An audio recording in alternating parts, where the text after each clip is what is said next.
Hey everyone, welcome to the channel. Video today about 6-month ownership review on the car. I actually had the car a little bit over 6 months, but I'm doing the video. I'm on like month 7. I bought the car in November last year and we're in July, so I guess that would do it month 7 or 8. Let me flip the camera.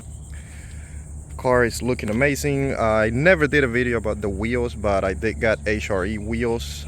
It's been about 2 months, I believe. And I gotta say, I love the wheels. They're lighter than the stock wheels. I had this color combo in a previous vehicle, on a previous BMW actually. Car was white. Let me back down the camera, there you go. Car was white, wheels were black as well, and I was kind of hesitant. I kind of want to do something different, but I decided why not. It looks good, let's go ahead and go for it. I got a pretty good deal on those wheels with tires and everything. And on the back, as you guys, whoever is, has been watching the channel for a while, you guys know I have an exhaust in it. If you want to know what kind of exhaust is, check my other videos. I have a video about it in the I have a previous video about the exhaust. So car has been, I would say, reliable overall. I did had 2 issues with the car. One of the 2 is currently still in the car. I'm waiting for the shop that I let them work on my vehicle. The owner is on vacation, so I'm waiting for him to get back so he can take care of it. So first issue I had with the car was the AC evaporator, which for those of you who are familiar with this type of car, show the inside. So for those of you who are familiar with this type of vehicle, that is a common problem for this. So these vehicles are notorious, which I didn't know at the time that I purchased the car. This car are known to have the evaporator, which it goes behind the dashboard, to fail. It is an expensive job, so if you don't have, what is it called, an extended warranty or something, it would run you north of $4,000. I did pay just a little bit below $4,000, but it is a pricey item to fix. Unfortunately, you have to fix it because it starts leaking and your AC doesn't get cold. I live in South Florida, where you definitely need AC. I recharged it initially once, thinking that it was just low in Freon, and it ended up being the evaporator. It was actually leaking antifreeze into the actual cabin, the carpet of the vehicle, which I didn't know. That was all taken care of. The part alone from the dealership was $1,100, and then you have to flush the coolant in the vehicle. You have to put brand new fluid into the vehicle. The installation, the Freon, these cars take a different type of Freon than the ones that most vehicles take, so it just becomes a really expensive thing to repair. And that was the first issue I had with the car. This happened, I want to say, about 2 months ago. It's been great ever since. Now, second issue, which is currently on the vehicle, I wouldn't call it a hard pull. I was coming out of an intersection and traffic was coming, so I kind of stepped on it, and literally after I let go, I got a drivetrain malfunction, which it triggered the vehicle to, I would say, kind of go into limp mode. It still drives like any vehicle on the road. I can still drive at regular speed, but it cuts power in the car. And it happened to be the Wastegate actuator. I already went to the shop that does work for me, and they diagnosed it as the Wastegate actuator. Again, another common problem on these vehicles. Apparently in Canada, if you live in Canada, they have an extended warranty for it, and it's covered on the warranty even if you are out of warranty. I called a dealership here in South Florida, and they said no, they only do thermostat for this vehicle. So if you have one and your thermostat fails, it's covered. Thermostat, intercooler, and that was the third. Oh, and the front grille, the active grille, is also covered at 15 years or 150,000 miles in the vehicle. I'm at 60 right now, so I would have been covered, but that was not the problem. I guess in Canada it's covered, the Wastegate actuator. In United States, or at least in South Florida, it's not. I'm still gonna call another dealership just to double check, because the Wastegate actuators from BMW are $800 a piece. Now, one failed, I'm assuming the other one is on the way out, so why not replace both? But the shop told me that they can get it OEM for cheaper than the $800 a piece. So I'm waiting on him to get back from vacation so I can kind of put it together and figure it out how much it's gonna cost. I'm guessing probably around $2K. I will do a tune-up since they're gonna be working on the car on the top. The good thing is the Wastegate actuator is very simple to replace. It's not difficult at all. But since they're gonna be working on the top and I'm at 60,000 miles, I was like, you know what, might as well let's do the ignition coils and spark plugs. It wouldn't be much extra since they're already there. So I'm gonna be doing a tune-up in the car as well. Besides that, the car has been amazing, reliable, and I mean, I'm still driving it. It's been like a week and a half and it's safe to drive. Just don't step on the throttle pretty much.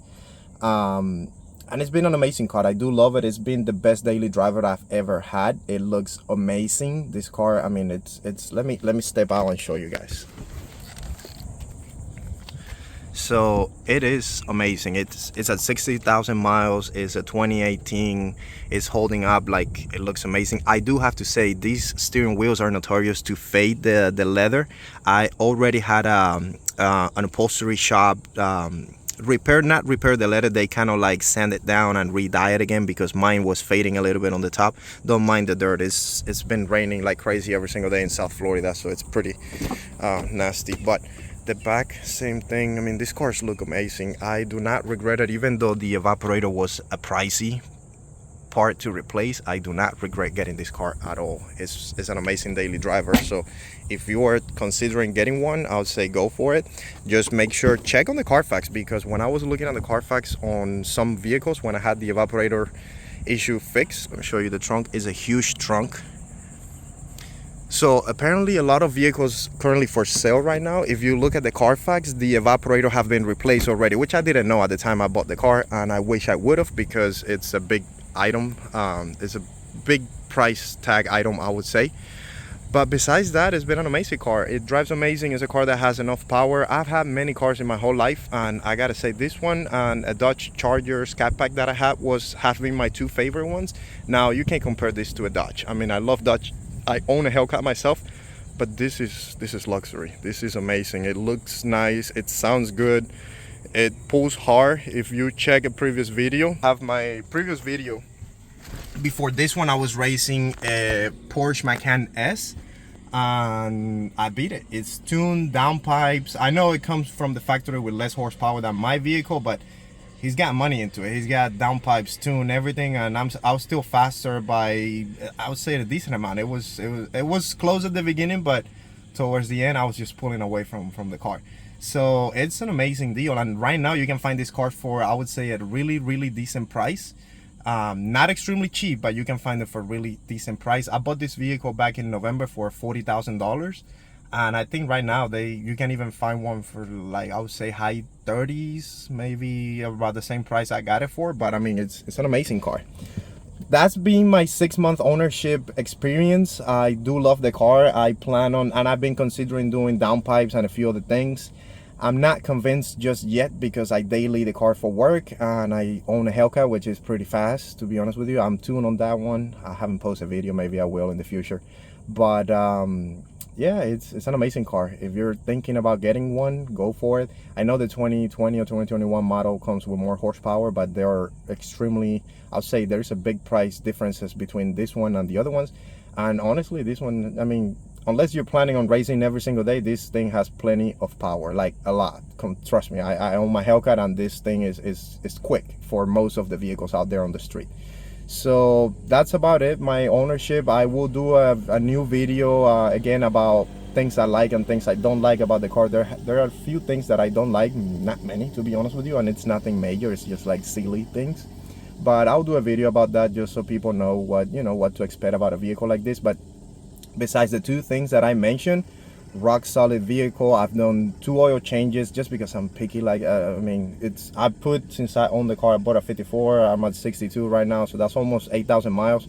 And I like, even though I use synthetic oil, I like to do my oil changes every 3,000 miles. That's the reason I'm at 2 oil changes right now. But besides that, I mean, I did replace, there's a video that I replaced the cabin air filter and the air filters on the engine. But besides that, nothing else, just the things that I've bought because I wanted to get for the car.